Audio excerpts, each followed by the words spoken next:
Hello everyone, welcome back to our channel ask Vino. So guys, AP ECET సంబంధించిన 2024 ఎవరైతే join అవుతున్నారో వాళ్ళందరూ కూడా కౌన్సిలింగ్ వెళ్ళాలంటే ఖచ్చితంగా ఒక మంచి లిస్ట్ అనేది రెడీ చేసుకోవాలంటే డెఫినెట్లీ ఈ కట్ ఆఫ్ ర్యాంక్స్ అనేవి యూస్ చేసుకొని ఒక మంచి కాలేజెస్ అని ప్రిపేర్ చేయడం చాలా చాలా ఈజీ. అండ్ అలాగే ఇలా చేయడం వల్ల ఏంటి అంటే మాక్సిమం మంచి కాలేజ్ వచ్చే ఛాన్స్ అయితే ఉంటుంది అనమాట. నేను already AU, JNTK, VR Siddhartha, SRKR, తర్వాత జీవీపీ అనేసి కాలేజ్ కట్ ఆఫ్ ర్యాంక్స్ అనేవి రెడీ చేశాను. ఈ రోజు వీడియో ఏంటి అంటే ఎంవీఆర్జీ అండ్ అలాగే జిఎంఆర్ఐటి ఈ రెండింటికి సంబంధించిన కట్ ఆఫ్ ర్యాంక్స్ అనేవి చూద్దాం. అండ్ అలాగే మీరు ఏం చేస్తారంటే ఇప్పుడు మీకు కనిపిస్తుంది కదా బ్రాంచెస్, మీ బ్రాంచ్ ఏదైతే ఉందో ఆ బ్రాంచ్ సంబంధించిన క్యాస్ట్ అండ్ అలాగే కట్ ఆఫ్ ర్యాంక్స్ ఆ రెండు కూడా రాసుకుంటే మీకు చాలా చాలా యూటిలైజ్ అవుతుంది.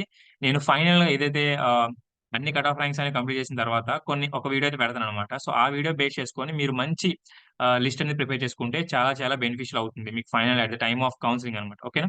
సో ఇంకా లేట్ చేయకుండా కంప్యూటర్ సైన్స్ ఇంజనీరింగ్, దాని తర్వాత దాని యొక్క specialisations, information technology, EC, triple E, mechanical, civil ఇవన్నీ చూద్దాం ఒకసారి. ఓకేనా?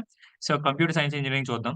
సో ఒకసారి మీకు ఇక్కడ ఇవి కనిపిస్తున్నాయి కదా! సో ఇక్కడ ర్యాంక్స్ అనేవి సో మొత్తం 19 మెంబర్స్ లాస్ట్ టైమ్ 19 మెంబర్స్ అయ్యారనమాట. సో మీకు మెల్లగా స్క్రోల్ చేస్తాను. లైక్ ఎక్కువ టైం లేదు కాబట్టి నేను మెల్లగా స్క్రోల్ చేస్తూ ఉంటాను. మీరు రాసుకోవడానికైతే ట్రై చేయండి. ఓకేనా?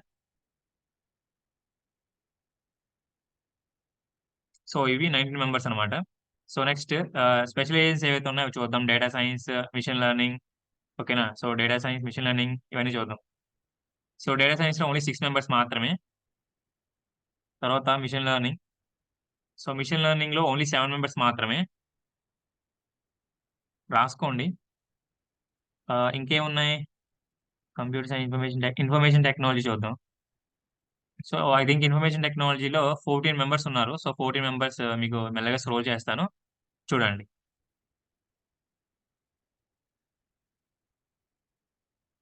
ఓకేనా? సో నెక్స్ట్ ఈసీ, త్రిబుల్ ఈ అవన్నీ చూద్దాం.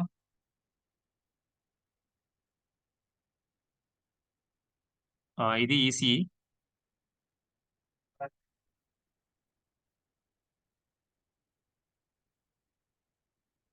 ఓకేనా? So next triple E. Triple ఈలో 12 మెంబర్స్ అనమాట.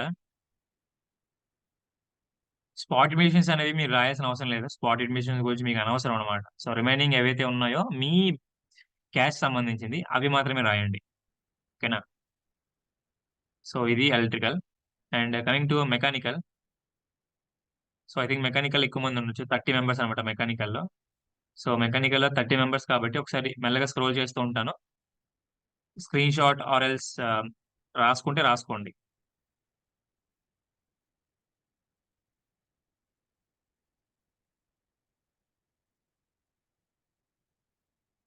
ఓకేనా? సో నెక్స్ట్ సివిల్ ఉందా? సివిల్ ఉంది. సో సివిల్‌లో మొత్తం 20 మెంబర్స్ అనమాట.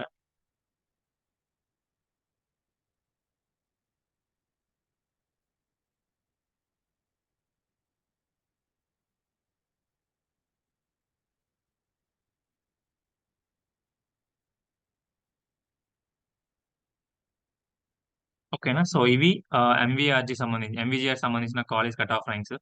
అండ్ రిమైనింగ్ ఏవైతే జీఎంఆర్ఐటీ అన్నాను కదా! సో జీఎంఆర్ఐటీ గురించి చూద్దాం. ఇదిగోండి జీఎంఆర్ఐటీ. సో జీఎంఆర్ఐటీ కట్ ఆఫ్ ర్యాంక్స్ చూద్దాం. ఇవన్నీ ఈ ఈ బ్రాంచెస్ మాత్రమే ఉన్నాయి. సో మిగతావి ఏమి లేవనమాట. సో కంప్యూటర్ సైన్స్ ఇంజినీరింగ్ చూద్దాం. మొత్తం 18 మెంబర్స్. సో ఫస్ట్ నుండి చూపిస్తాను. స్క్రోల్ చేస్తాను. నోట్ డౌన్ చేయండి. ఓకేనా? అండ్ ఇంకొకటి మీకు ఏవైతే కాలేజెస్ కావాలనుకుంటున్నారో ఆ కాలేజ్ సంబంధించినది కూడా రాస్తే ఇక్కడ కిందన మెన్షన్ చేస్తే కామెంట్ సెక్షన్‌లో నేను డెఫినైట్‌లీ చేస్తాను. ఓకేనా?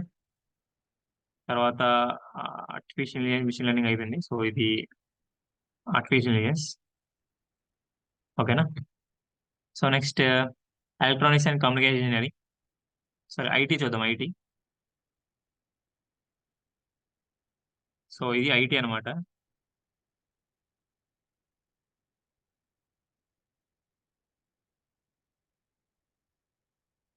ఓకేనా? సో నెక్స్ట్ ఈసీ, త్రిబుల్ ఈ అలా మెల్లగా చూసుకుంటూ పోదాం. యాహ్! ఈసీఈలో మొత్తం 25 మెంబర్స్ అనమాట.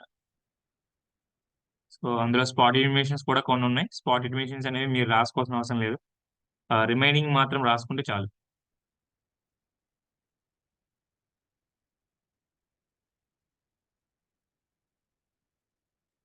Triple E.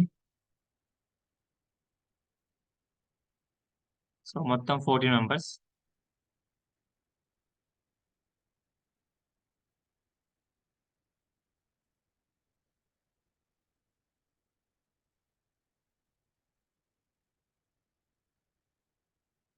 49.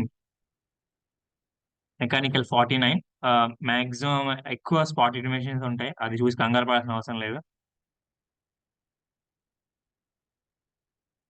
స్పాట్ ఇన్ఫర్మేషన్ చెప్పినట్టే స్పాట్ ఇన్ఫర్మేషన్స్ ఎక్కువ ఉన్నాయి.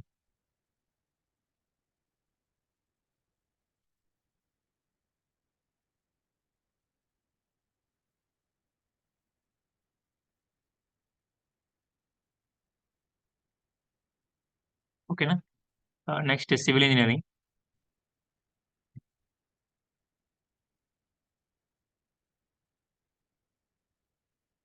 స్పాట్ ఇన్ఫర్మేషన్స్ పట్టించుకోవద్దు. సో రిమైనింగ్ మాత్రమే చూడండి.